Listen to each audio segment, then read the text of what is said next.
some listeners maybe remember a previous CD we made, Barbaric Beauty, where Telemann is surrounded by East European music. And in this CD, we took the phrase of his autobiography when he's actually visited Poland. In his autobiography, he writes about that. When I hear the musicians playing, it gives me enough inspiration for 10 years of writing music again. So basically that phrase was for us the start of this CD. Telemann is talking about inspiration and that it gives fire to his creativity. And this is what also fires our own creativity. So we take the manuscript, which is in Rostock. It's a manuscript where Telemann wrote down the melodies. And we looked at them, and we, especially my sister, she made the arrangements. We took that manuscript, which is supposedly the melodies he wrote down when he was in Poland, what he heard. And we also took all pieces in his repertoire, which have Polish titles. And we picked them all out. We put them together, we start to investigate, research them, and from there comes out a Polish style. And this CD for us is a discovery of the Polish style through the eyes of Telemann.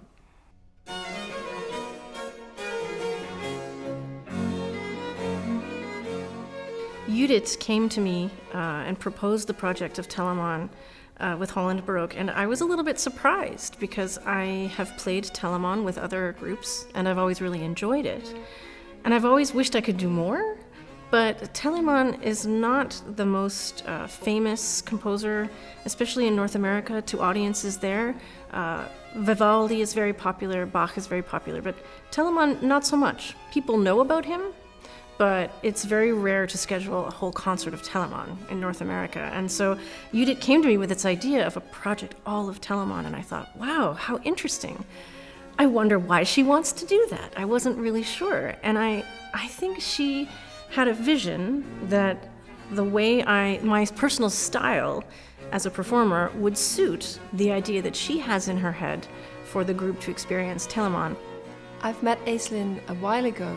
First of all, is an incredible talent, and something we share as Holland Baroque with her, I think, is a vision, a thought about, how do we play Baroque violin now? For me, I admire really her very intense playing, but very musical. Well, I'm a fan, let's say. So I'm very happy to give her all the possibilities here. To join us and to just do. She can do what she wants, and that is a great feeling to be able to give that to somebody.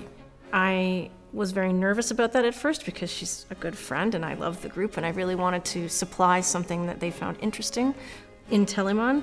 And I think now, having worked together for a few days on this project, I do feel as though I feel more connected to the music of Telemann than I ever thought I would. And I think it's because Holland Baroque has shown me how to find that connection. And he's become absolutely one of my favorite composers. And I might not even said that a few years ago. It's been a big change. And I think the orchestra, this group, has really helped me bring his music to life. And I just want to play more and more of it now. Her playing is so clear. It's very in the moment. One time she does that, one time she does that, and she's not super opinionated about something. She can play it in many ways. And I think that really fits for Holland Baroque, because we don't like to be put in a box, let's say, We really like, if there's a rehearsal, we say, okay, we will do this, and next time we will actually do the opposite.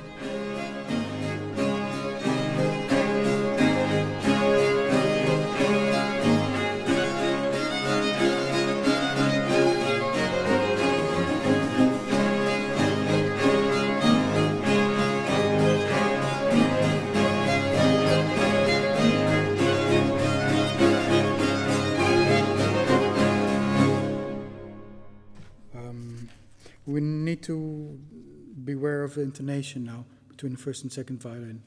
It was better before, I thought. The unison intonation blending.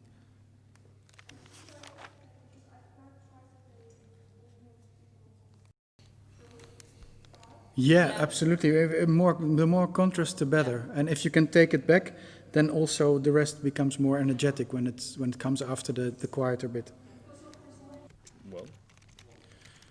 Well, if you want to do one more take, I Do one more take.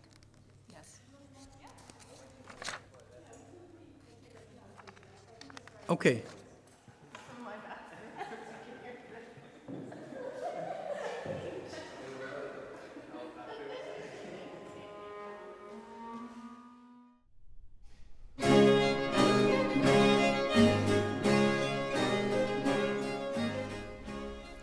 When I pick creative projects, musical projects to do that are not based on trying to make money or to fulfill obligations, when I pick things to work on and to perform that really are the things that I would rather do than anything in the world, that's really fun, for my fun, those are projects like this Telemann project. It's trying to bring to life for audiences now music that may have been forgotten and is underappreciated.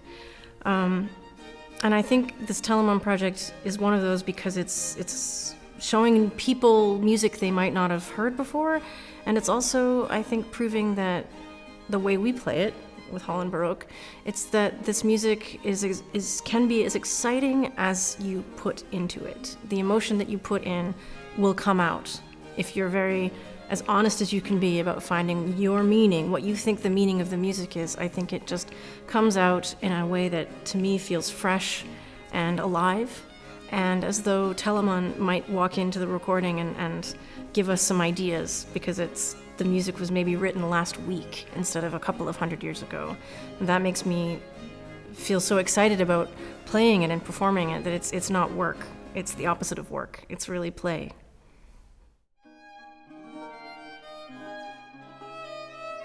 The more music we play, the more we respect that Telemann is doing. With very limited notes, he is going right into your heart. And then he's a real artist, to do with really small amount of material, build a castle. And the doors of the castle, they're open, everyone can come in. And to do that with just a few stones, building this castle, that is maybe what Telemann is for us, yes. And then we put our own stones in between, yes, to join him in building the castle.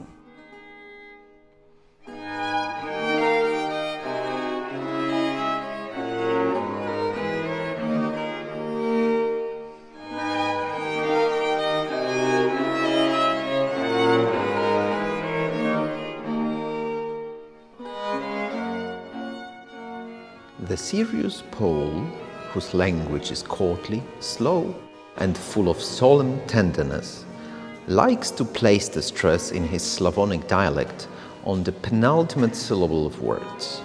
This is how the slow and majestic Polonoise developed, and the many regular sections in the same rhythm derived from the numerous short lines of his poetry.